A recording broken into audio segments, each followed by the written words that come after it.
kesempatan kali ini kita akan membahas materi ujian sertifikasi kompetensi pada kasus UD Sejuk Sejahtera yang akan kita kerjakan menggunakan aplikasi Akuret berbasis offline. Sebelum kita setup untuk database Akuret offline-nya, alangkah lebih baik kita memeriksa dahulu kelengkapan dari data yang akan kita selesaikan dengan menggunakan Akuret offline tersebut. Tentu supaya tidak ada kendala pada saat nanti untuk mengimpor data Excel, lebih baik kita buka dulu dan kita periksa Excel yang ada ini.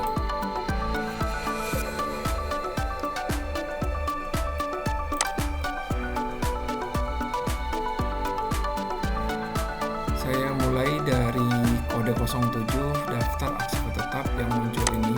Tidak ada kendala di data Excelnya, tidak ada Excel yang dalam keadaan protect view.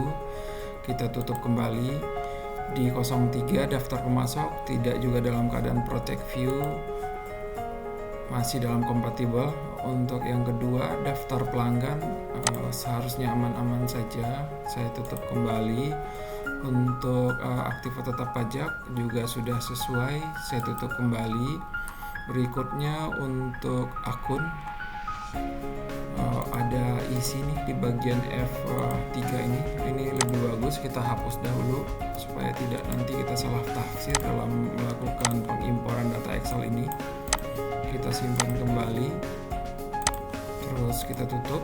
Terus untuk daftar persediaannya juga tidak ada dalam keadaan protect view dan masih dalam compatible mode Excelnya, kita tutup saja.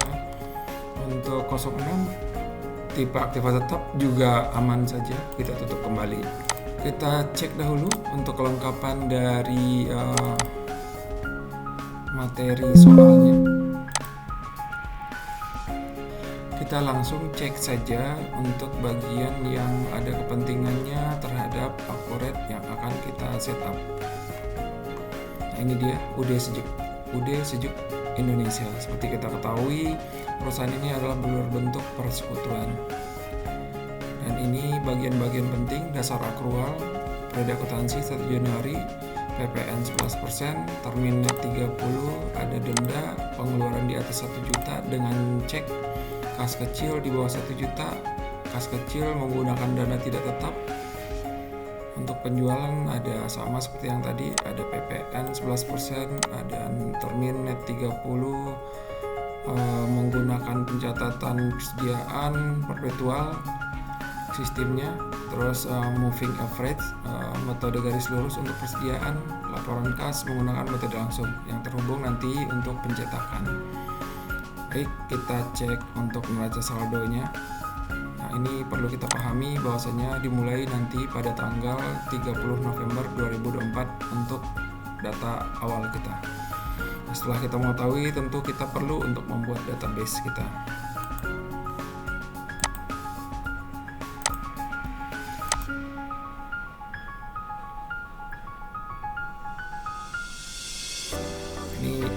Kita telah membuka Akuret, berarti kita akan membuat data baru. Kita simpan data nanti di bagian yang kita ketahui. Create, kita okekan, berarti data disimpan di D di tempat folder yang kita inginkan. Kita tunggu proses untuk membuat database-nya ini selesai. Pengguna dan kata kunci ada pada bagian bawah ini. Ini bisa kita lakukan copy paste, Ctrl C dan Ctrl V. Oke kan?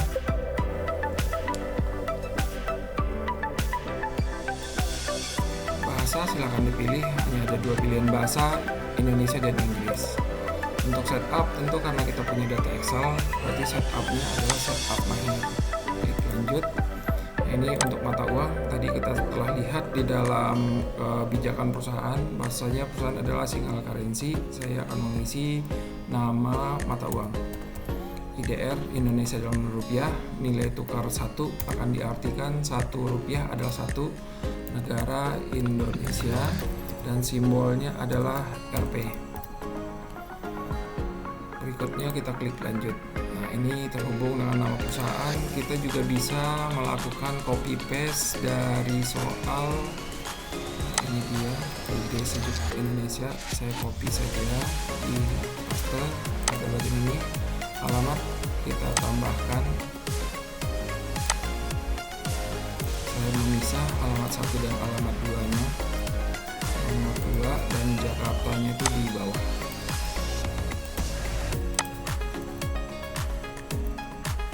Tanggal mulai kita bisa lihat dari data yang tadi bahwasanya kita mulai di tanggal 30 November 2024. Berarti kita isi di sini 30/11/2024. Tahun fiskal berarti mengacu ke tahun mulai. Kalau 30/11/2024 berarti tahun fiskalnya adalah 24 saja diketik. Klik lanjut. Untuk informasi pajak kita bisa isi nanti belakangan. Terus kita klik lanjut. Nah, ini untuk daftar akun bawaan yang ada di Akuret.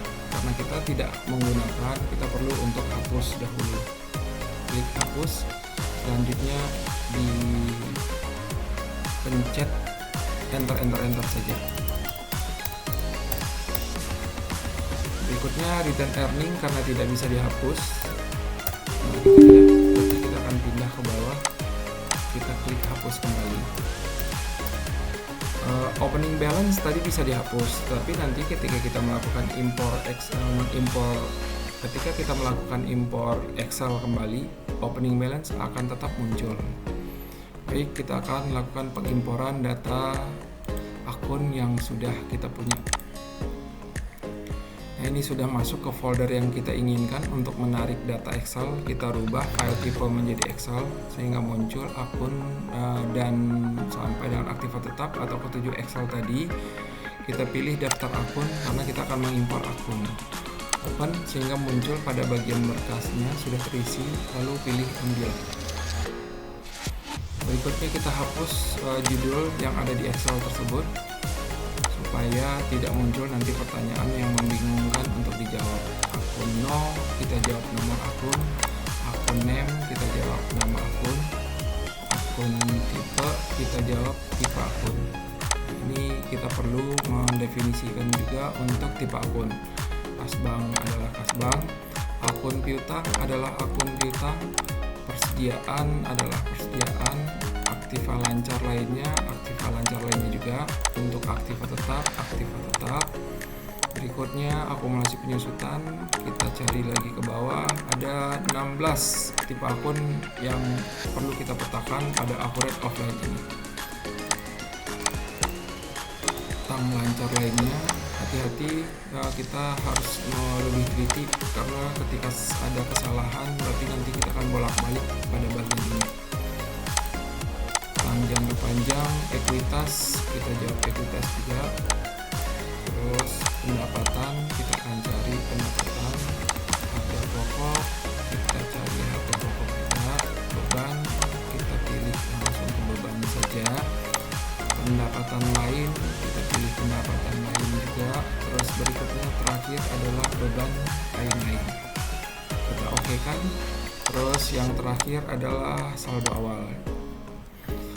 Pastikan bahwasanya data kita ini menggunakan format yang sesuai. Nah, pada kasus ini tentu saldo awal ini akan mempengaruhi karena ini tidak ada dalam bentuk tanda baca, berarti untuk pengimporan formasi ini aman-aman saja. Selanjutnya kita klik impor data. 44 data terimpor, 0 data gagal. Oke kan? Selanjutnya kita akan merekayasa akun modal kita. Ini yang tadi opening balance walaupun bisa dihapus tetapi tetap muncul kembali. Karena perusahaan kita dalam bentuk UD, laba ditahan tentu tidak ada. Yang berubah itu adalah modal. Berarti ini tetap kita default karena adalah akun bawaan dari Akuret. Untuk ekuitas saldo awal tetaplah ke opening balance equity. Jadi ini adalah akun penyeimbang yang ada di dalam Akuret. Laba ditahan tetap kita tampilkan laba ditahan karena akun ini yang tidak bisa dihapus. Nah, sekarang kita akan merekayasa dahulu untuk akun ekuitas saldo awal. Dalam kasus yang kita kerjakan ini, income summary namanya. Income summary dengan opening ini sama saja, tapi opening tidak bisa dihapus. Berarti opening inilah yang nanti akan kita rename menggunakan income summary.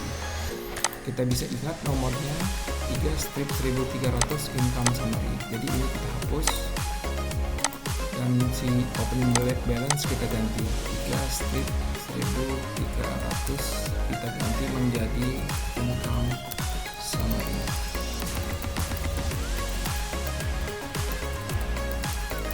Berikutnya return earning. Karena perusahaan kita dalam bentuk UD, return earning dengan modal ini sama saja. Supaya kita konsisten dengan bentuk perusahaan, berarti akun DEVA Capital ini akan kita hapus dan kita rename return earning menjadi DEVA Capital. Saya copy dahulu jumlah rupiahnya ke dalam return earning. Untuk namanya sama, saya copy saja dahulu ke return earning.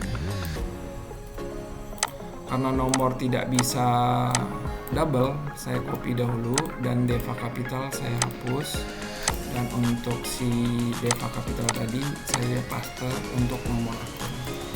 Ini di enter supaya turun untuk merubah nama yang muncul di default akun modal ini. Begitu dia.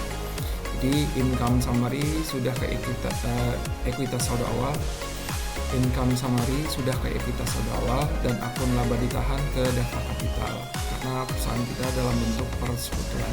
Berikutnya kita pilih lanjut. Baik, akun hutang. Sekarang kita akan mendefault untuk mata uang. Akun hutang, akun payable sudah sesuai, akun piutang, akun receivable sudah sesuai. Uang muka, karena perusahaan UD ini tidak ada konsep uang muka, kita langsung saja ke akun payable. Itu juga untuk pembayaran di muka ke akun receivable. Diskon penjualan ke sales diskon. Laba rugi realisasi ini acuannya adalah untuk transaksi selisih kurs yang terjadi karena perusahaan dalam bentuk satu mata uang. Ini boleh nggak diisi, tapi boleh juga diisi karena tidak juga akan ada efeknya.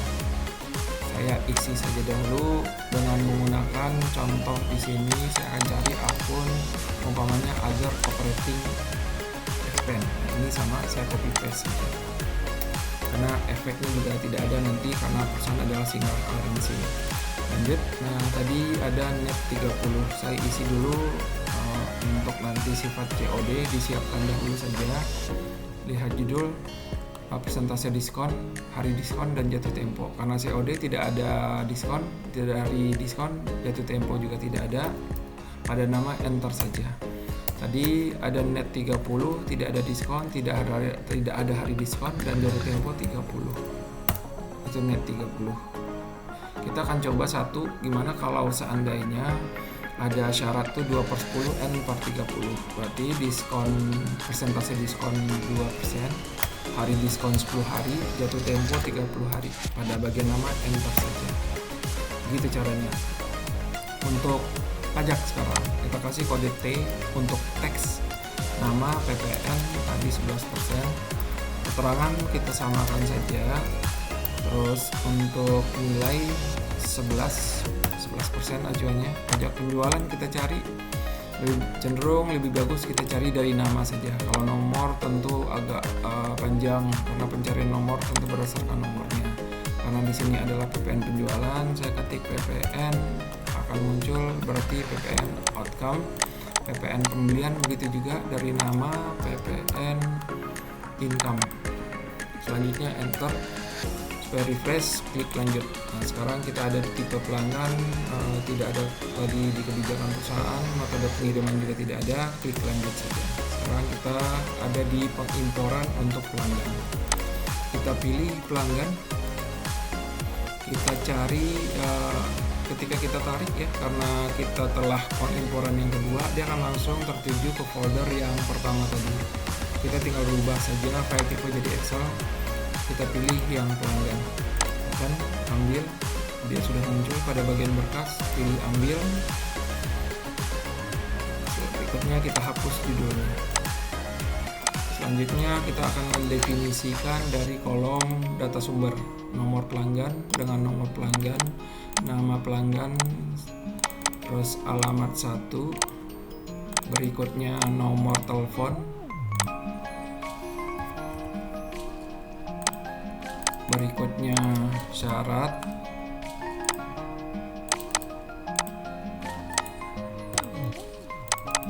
berikutnya nomor faktur saldo awal, berikutnya lagi adalah saldo per tanggal. Kita geser ke bawah, berikutnya adalah saldo awal, dan yang terakhir pajak pertama. Oke kan, jangan lupa enter untuk refresh. Masih ada satu di sini tipe pelanggan seperti umum, enter kembali. Nah, pastikan penanggalan ini sesuai dengan PC atau laptop kita. Kalau kita menggunakan formatnya Indonesia, tentu di sini gunakan D-Moniers. Begitu juga untuk pemisah ribuan dan pemisah untuk komanya. Dalam kasus ini D-Monier 2511-2024 sesuai. Tapi kalau seandainya data di komputer kita menggunakan format Mondayers, seperti ini kita ganti MM, DD, dan YYY. Begitu selanjutnya. Jangan lupa untuk melakukan centang jika ada data yang sama, nanti akan tersplit dan terinput kedua-duanya. Klik impor data, 5 data terimpor, 0 data gagal, berarti tidak ada data yang gagal. Oke, berikutnya kita lanjut data pemasok sekarang. Kita cari Excel kita, tinggal rubah saja ke tipenya Excel, pemasok, open, ambil. Berikutnya hapus judul. Oke kan, kita definisikan untuk data sumber, nomor pemasok dengan nomor pemasok, nama pemasok, berikutnya alamat 1, terus nomor telepon, berikutnya adalah syarat 30, terus berikutnya lagi adalah no faktur saldo awal, terus saldo per tanggal, terus saldo awal, dan yang terakhir adalah pajak pertamanya. Oke, enter supaya turun, refresh. Nah, tidak ada untuk kolom yang dibutuhkan lain, sudah kosong. Kita klik centang, tambah saldo jika nomornya yang sama, berikutnya impor data. 3 data terimpor, 0 data gagal, berarti sudah sesuai. Kita klik OK, pilih lanjut. Terus ini adalah untuk perusahaan kontraktor, karena kita perusahaan dagang, kita pilih lanjut saja. Gudang, tidak ada gudang, hanya satu gudang saja di bagian kasus kita. Kategori juga tidak ada, pilih lanjut. Sekarang kita akan mendefault untuk persediaan. Persediaan merchandise inventory, penjualan ke sales, retur penjualan, sales return, diskon penjualan, sales diskon, barang akun barang pengiriman, merchandise inventory, harga pokok berarti cost of goods sold, retur pembelian ke merchandise inventory, akun biaya kita bisa cek dari sini. Data akun biaya hanya untuk non persediaan. Saya pilih ke other operating expense. Terus untuk akun barang tertagih, akunnya hanya ini yang muncul, saya pilih ke expense payable, akun umum. Terus klik lanjut. Karena kita bukanlah perusahaan manufaktur, jadi akun default produksi dilanjutkan saja. Metode tadi rata-rata, klik lanjut. Sekarang kita ada di informasi barang. Kita impor untuk barang. Kita pilih persediaan, open, sudah muncul berkasnya, lalu pilih ambil. Hapus judul. Berikutnya kita akan mendefinisikan nomor barang juga, deskripsi barang ke deskripsi barang, kuantitas kita ke kuantitas juga.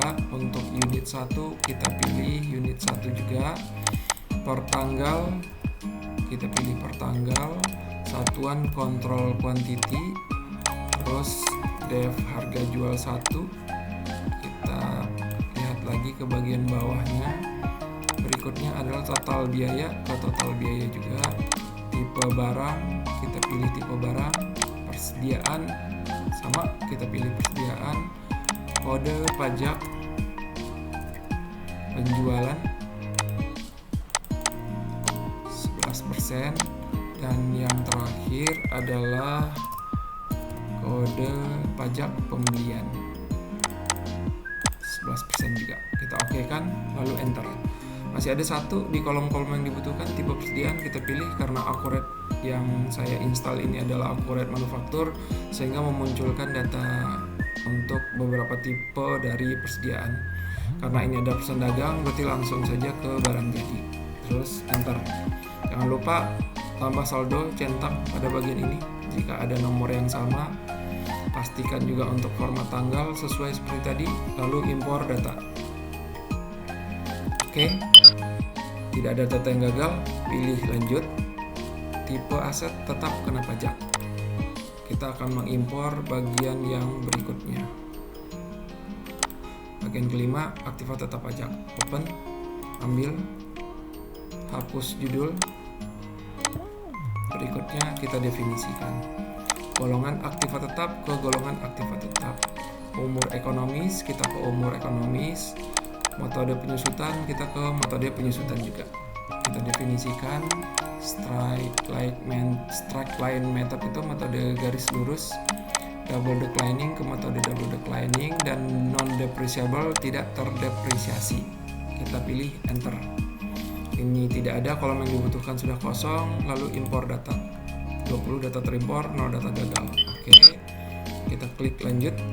Berikutnya adalah tipe aset tetap. Kita impor lagi dari Excel kita. Tinggal rubah Excel kembali, tipe aset tetap, open, ambil. Kita hapus tipe aktiva tetap, judulnya tadi, berarti kita definisikan kembali. Tipe aktiva tetap. Terus golongan aktiva tetap. Nah, ini kita cari tidak disusutkan karena ini abjad, berarti dia di bawah. Terus bangunan permanen, kita pilih bangunan permanen. Kendaraan ini kita tentukan ke metode golongan 2 garis lurus. Peralatan kita pilih ke golongan 1 garis lurus. Terus oke kan, enter. Ini kita pilih impor. Oke. Ini sudah terimpor, kita pilih lanjut. Berikutnya kita impor untuk aktiva tetap. Yang terakhir Excelnya. Kita pilih open, ambil. Kita hapus judul dan kita definisikan untuk kolom data sumber. Kode aktiva ke kode aktiva. Terus keterangan aktiva, tipe aktiva. Hanya ada satu ya, peralatan. Tadi kita ada pilih peralatan, oke. Terus selanjutnya tanggal pembelian, tanggal pemakaian, tahun, bulan. Kita tambahkan lagi data yang perlu kita definisikan. Metode penyusutan, straight line, garis lurus. Terus akun aktiva,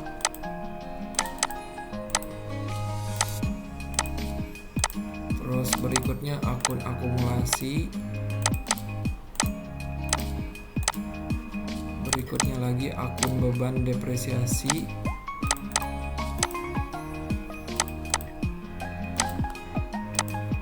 berikutnya lagi adalah sumber dana, terus akun sumber dana.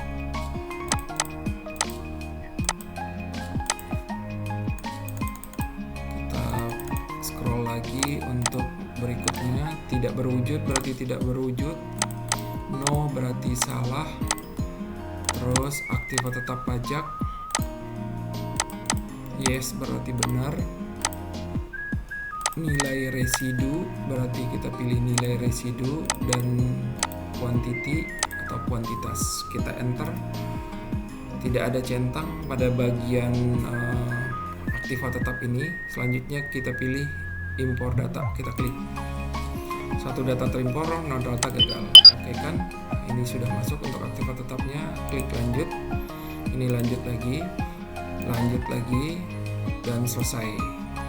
Sekarang kita akan melihat data kita tadi untuk memastikan apakah setup kita sudah sesuai dengan data yang kita inginkan. Tapi sebelumnya kita perlu melakukan proses akhir bulan. Jadi pilih aktivitas periodik proses akhir bulan. Akhir bulan sesuai dengan data awal tadi, November 2024. Oke kan? Proses akhir bulan telah selesai. Sekarang kita cek data kita, laporan, daftar laporan, neraca indeks kontrol dulu saya mau lihat. Pasti 30 bulan 11 2024. Tampilkan anak. Oke kan? Nah ini dia. Ada bagian di dava kapital yang minus. Ini ketika kita merekayasa tadi, angka ini terbalik jadinya. Jadi kita double klik saja.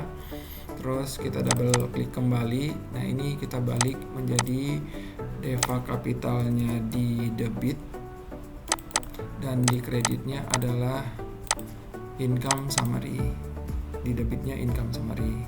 Simpan dan tutup. Ini tutup saja, kita pilih perbaharui. Nah ini data kita, tidak ada akun opening. Seharusnya sudah benar, tapi tentu ada akun yang menggabung gitu ya. Contohnya itu adalah pada kasus ini ada di bagian allowance. Jadi di bagian piutang di sini adalah 337995, sementara di data kita 325. Berarti ada akun yang tergabung antara allowance dan akun piutang. Karena letaknya adalah di bagian pelanggan, akun receivable ini, berarti kita perlu edit di bagian pelanggan. Jadi kita pilih daftar pelanggan. Ini dia bad debt, ini diklik kanan saja, history. Kita buka filter tanggal. Ini kita tinggal double klik. Nah, tinggal ganti saja bagian akun receivable ini ke allowance. Ini simpan dan tutup. Terus kita cek kembali, kita pilih perbaharui. Nah, ini kita bisa cek kembali data kita. Nah, untuk memastikan apakah data ini, karena bagian dari soal kita ini dalam bentuk trial balance atau neraca saldo, kita coba cek juga di dalam akurat dengan menggunakan buku besar neraca saldo juga. Saya pilih yang klasik, berarti pada tanggal 30/11/2024. Data 0 tidak usah kita tampilkan. Oke kan?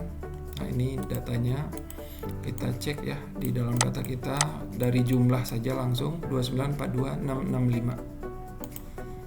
Kita lihat 2942665. Berarti secara setup kita sudah siap dan kita siap untuk transaksi.